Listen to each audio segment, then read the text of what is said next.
Olá, seja muito bem-vindo mais uma vez. É muito bom estar em sua companhia. E a partir de agora você confere comigo as notícias do Brasil e do mundo desta segunda-feira. E olha só, a Caixa Econômica Federal já renegociou 1 bilhão de dívidas de clientes como parte do programa Desenrola Brasil. Ao todo, 50 mil pessoas foram beneficiadas.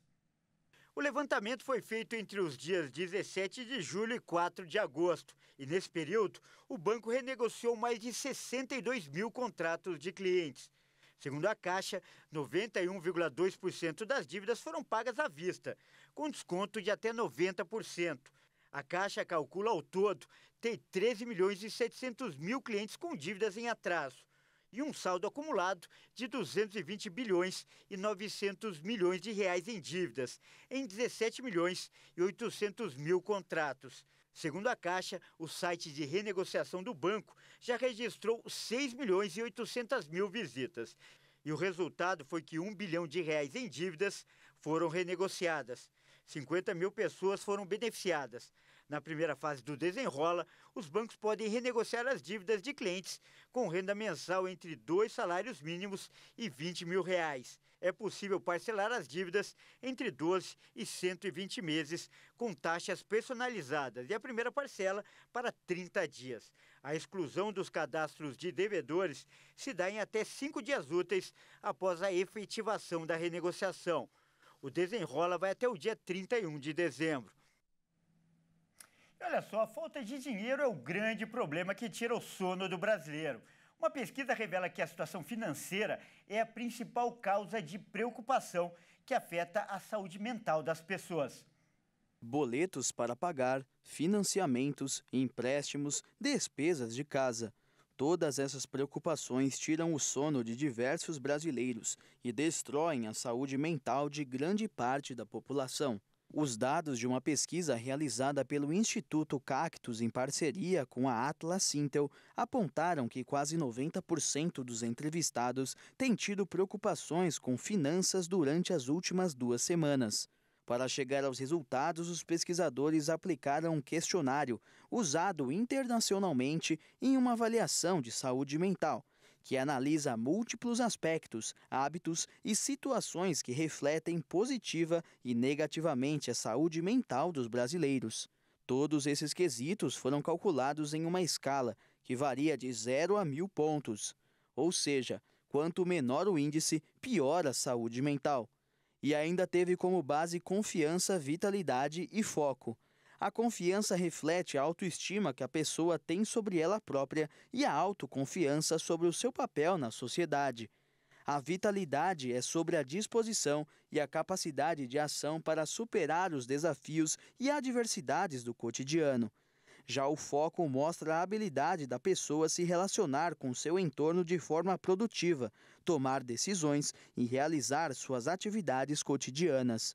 O indicador chamado de ICACM apontou que a média do brasileiro ficou em 635 pontos.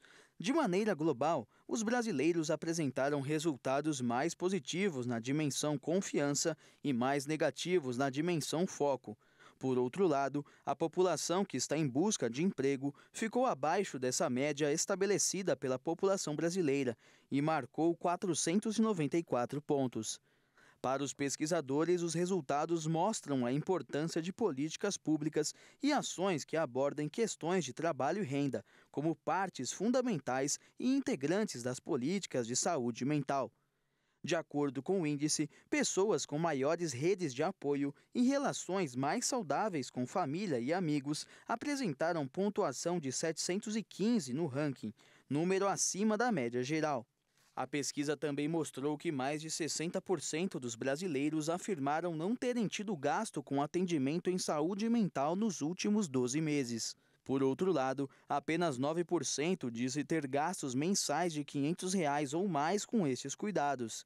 Com isso, o relatório deixou claro que poucos brasileiros buscam apoio psicológico, já que, segundo os dados, apenas 19% da população brasileira disse ter tido contato com um psiquiatra ou psicólogo no último ano. Recentemente, uma outra pesquisa mostrou que 19 milhões de pessoas sofrem com ansiedade e depressão no Brasil.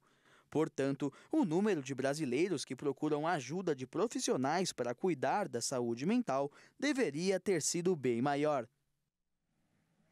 E olha só, atenção a esse alerta. Um levantamento da Organização Mundial da Saúde mostrou que o Brasil é o país com maior proporção de pessoas ansiosas do mundo. Além disso, é o segundo das Américas em casos de depressão.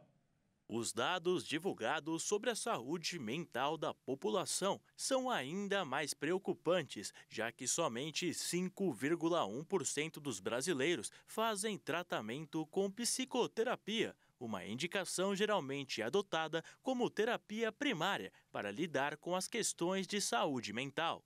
No levantamento é apontado que de cada 10 pessoas, 8 chegaram a se consultar em algum momento com um psicólogo ou um psiquiatra no decorrer do último ano. Porém, a grande maioria não passou de 5 encontros. Os dados mostraram ainda que dos poucos brasileiros que acessam a terapia, 43% começaram recentemente há menos de um ano. Além disso, os que mais aderiram a modalidades terapêuticas são os mais jovens, estudantes, brancos, mulheres com renda mais alta e maior escolaridade.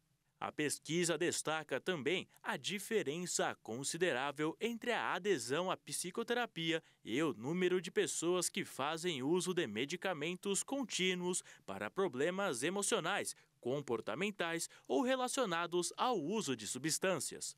Segundo o levantamento, de cada 5 brasileiros, pelo menos um faz uso de remédios há mais de um ano. Além da psicoterapia e dos medicamentos, os dados mostraram que pouco mais de 10% dos brasileiros realizam tratamentos alternativos para a saúde mental, como meditação, yoga e fitoterapia. E olha só, um trem que cruzava o Paquistão de sul a norte descarrilou e deixou mais de 30 mortos neste domingo. Cerca de 1.000 pessoas estavam a bordo do trem.